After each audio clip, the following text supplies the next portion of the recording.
Marilyn Beauchemin, sexologue et psychothérapeute. Avez-vous tendance à vous éclipser dans le garage, dans le sous-sol, dans le travail, lorsque les tensions perdurent dans votre relation de couple? Avez-vous observé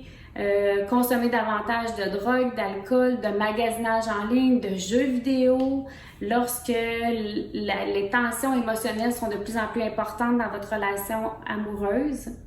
Je fais référence ici à une deuxième dimension qu'on observe dans le lien d'attachement amoureux de type insécure qui est l'évitement à l'intimité. En fait, certaines personnes, plutôt que d'aller chercher la proximité, comme on a vu dans la dernière capsule vidéo, ont tendance à vouloir maintenir une distance à l'autre, à moins s'investir et à moins s'engager émotionnellement afin de se préserver, puisque leurs expériences passées, que ce soit l'expérience familiale, des relations sociales ou des relations amoureuses ou encore la relation amoureuse actuelle, les a amenés à développer une perception de l'autre négative, comme si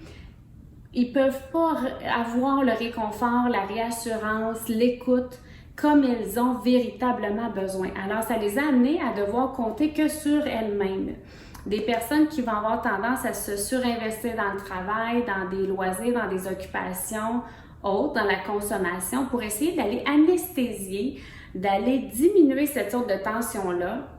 afin de retrouver cette sorte de réassurance et réconfort. C'est des personnes, selon le niveau de l'évitement de l'intimité, peuvent avoir l'air froid et détaché, des personnes qui peuvent avoir l'air sur la défensive quand ils vivent un désaccord, quand ils font face à un désaccord ou une implication émotionnelle dans une relation et qui vont se retirer comme pour se recentrer sur soi.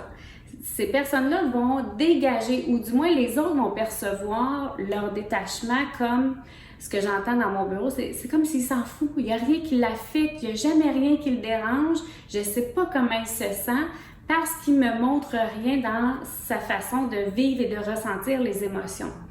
Alors, c'est des personnes qui peuvent avoir l'air très en contrôle, des personnes rationnelles, des personnes qui veulent du positif dans leur vie et qui ne veulent pas cette sorte de tension-là qui sont associées à du négatif et qui vont vouloir tenir cette sorte d'implication-là émotionnelle à distance. On peut observer aussi un peu le même portrait dans l'intimité sexuelle selon toujours le niveau de l'intimité, de l'évitement plutôt de l'intimité. C'est des personnes qui peuvent avoir tendance à s'investir dans des relations sexuelles pour aller répondre à leur propre pulsion sexuelle,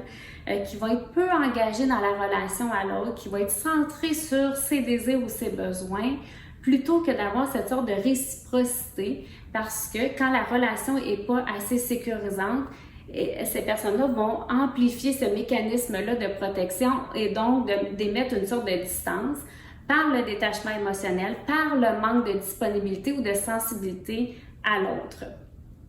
Qu'est-ce que je suggère à des personnes qui sont dans l'évitement de l'intimité? C'est d'essayer de repérer les blessures qui ont été vécues, à quel moment la personne a appris à devoir compter sur elle-même, de quelle façon elle pouvait se permettre de ressentir et de vivre ses émotions, quel message cette personne-là a reçu par rapport à la vulnérabilité émotionnelle et d'essayer de voir juste avant de se retirer qu'est-ce qui se passe exactement à l'intérieur de soi pour réapprendre le langage émotionnel et affectif pour tendre vers des relations amoureuses plus satisfaisantes et sécurisantes.